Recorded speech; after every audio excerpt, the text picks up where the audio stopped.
Hello and welcome to episode 4 of Cafe Verboten. I am Angela Krause. And I'm Phil Evans. Today we are at 10 Speed Coffee in the Heights in lovely Hood River with our guests Terry and Patricio. Welcome to Cafe Verboten, you guys. Good morning, thank you. Thank you. Good morning. So Terry, how long have you been in the Columbia Gorge Strike Club? Actually been in. This year I've actually done the whole parts on Tuesdays. I used to just come and maybe do the swim and 100 yards of When run. was the first time that you did the swim? Maybe 2 years ago. Okay, so 2 years. Patrick, how long have you been coming and doing the swim? This is going into year 4 now. 4, I believe. Okay. First one I only showed up twice at the end. Heard it on the radio. Oh, could you tell the story about your first time at Tri-Night? Because that was a big inspiration for me. Wow, I had no idea You're my that it huge inspired inspiration. you. Yeah. It's actually not such an inspiring story because my first Tri-Night was quite a disaster. So I heard on the radio that there was Tri-Night down at the event site, and I thought, well, there are a bunch of fools just swimming, biking, and running, and I know how to swim, bike, and run. So I went down there with an old mountain bike and with my board shorts and showed up at nickel space in there at the old site, and then there they are with their bike rack and their tri-bikes and pointy helmets, I don't know what. So that was a little intimidating, and goggles. I didn't know you need goggles for the swim. So that old guy, which is Bill Mello, gives me a pair of goggles, and I ended up doing that swim there, and it was the longest I've ever swam in my life. And I finished the swim and come out of the water, and the only thing left on the beach are my flip-flops. Everyone else I looked up was on their second lap on the bike. So I jump onto my bike, start until I realized I forgot my helmet because I was so excited to be on the bike, and then I'm riding around there and I just get pummeled there, Rutger on his tri-bike, you know. So now you know what it feels like to be me. And then I finished that somehow too, and I went on the run, and I was able to run back then already, so I did okay on the run and caught a few people, but not many. And then I think Rutger and or Bill said, gee, if you knew how to swim and how to bike, you could be a triathlete. And I came back because I thought I have to redeem myself, and little by little, you've taken over the pack, and now you're the guy in the front every single time. You're the rabbit that we all chase. Your story is really inspiring. Like I said, it got me back into tries. I was ready to start doing duathlons and give up on the swim altogether. But after hearing your story, I was definitely for coaching inspired.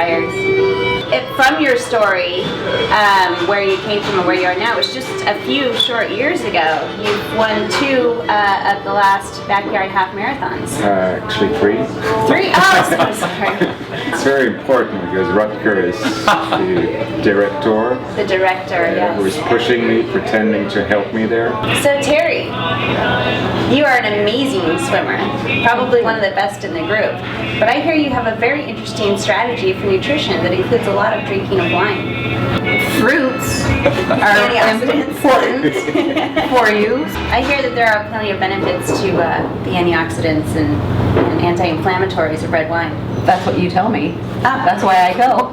So you started swimming as your base background. So where did you first start swimming at? Was it in school or in college? Or I swam in college. At where? Santa Barbara, and then did some open water swims when I was in my 20s, then did nothing while I raised children, moved to Hood River, and joined the master's team, and kind of started watching people come through and get better and better at swimming and go off and do triathlon. And my husband and kids had done triathlon, so I knew what it was about. Tried not to have to do it myself because I don't particularly like getting hot and sweaty. I had a nice little challenge last summer from some of the people who were into Victoria saying, you want to do it with us? If you do it, we'll do it. So yeah, there seems to be a great bunch going up. There's almost, what, 15 or so? I think leaving for Victoria? Maybe even towards 20. I was thinking it's closer to 20, 19 or 20. Yeah. Holy cow. Now I really feel bad. I'm missing it. Yeah, so I've learned how to run, jog, a little faster than a walk. But did my first half marathon, so I'm ready. The director does does condone the walking with purpose as a technique that you can employ. That may be my default on Sunday. You'll hear the and go part, which you practice on the pool deck all the time. You know, when we want to break, stop, rest, And go. I'm hoping not to see anyone like Patrick on the run course. So speaking of Victoria, it's just 4 days away, I Oh think. my gosh. 48 hours and people pack up and leave for the ferry, and then a day to prepare and set up transition in Victoria, and then they're off to do it on Sunday, so not very long. Wow. Are you going to send us off with about 20 pounds of your cherries? No, I think that will be contraindicated in this case. You don't need any more reason to have loose. Clint says explosive diarrhea on Facebook. So last night we sent our camera to TriNet to get a few thoughts on who's going to take Victoria and what potential catastrophes might happen. Here's what we found out.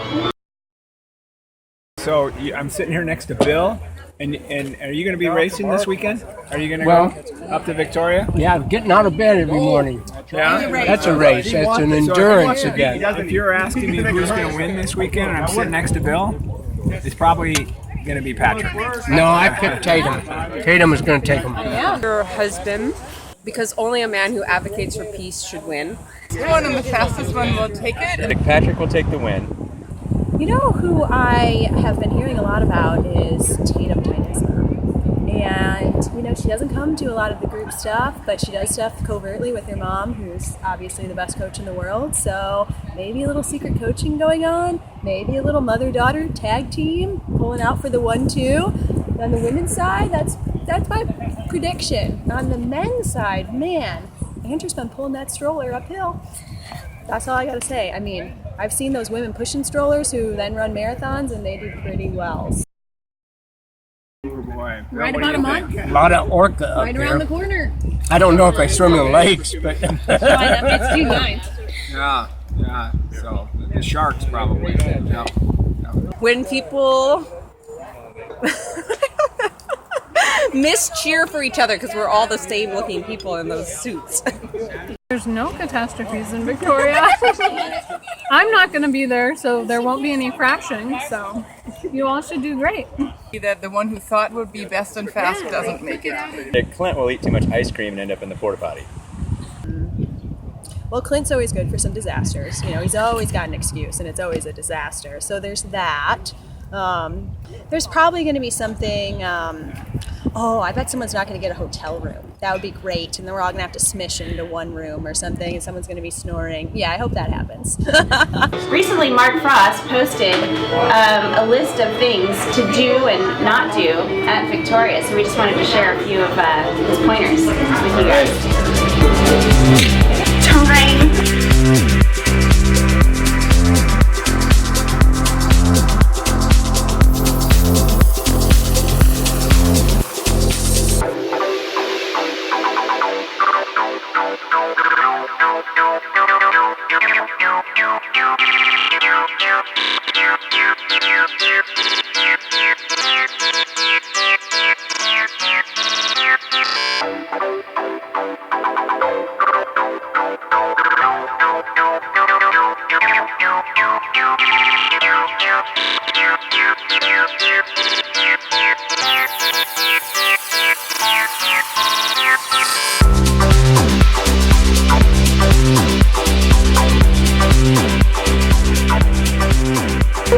We just want to wish everybody who's headed out to Victoria this weekend the best of luck.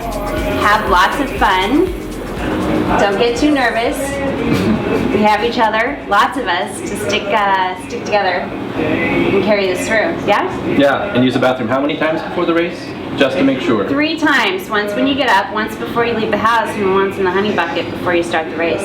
Perfect. I want to see all smiles on the course, like a Vine Man. We were just all laughing and high-fiving each other on the run there. That's one of my favorite things about Tri-Night is the high fives and the smiles when you're passing people. We all, no matter how much pain we're in, tend to smile and I high-five each will other. work on my smiling and high-fiving. Yeah, I've seen Phil not smile. Well, it's hard Usually to I'm see his chasing face with Patrick, his so helmet. It's all covered, his little aerodynamic thing going on. Just a blur. This concludes episode number 4 of Cafe Verboten. Thanks for tuning in, and thank you so much for our guests for getting up bright early this morning to join us after a very hot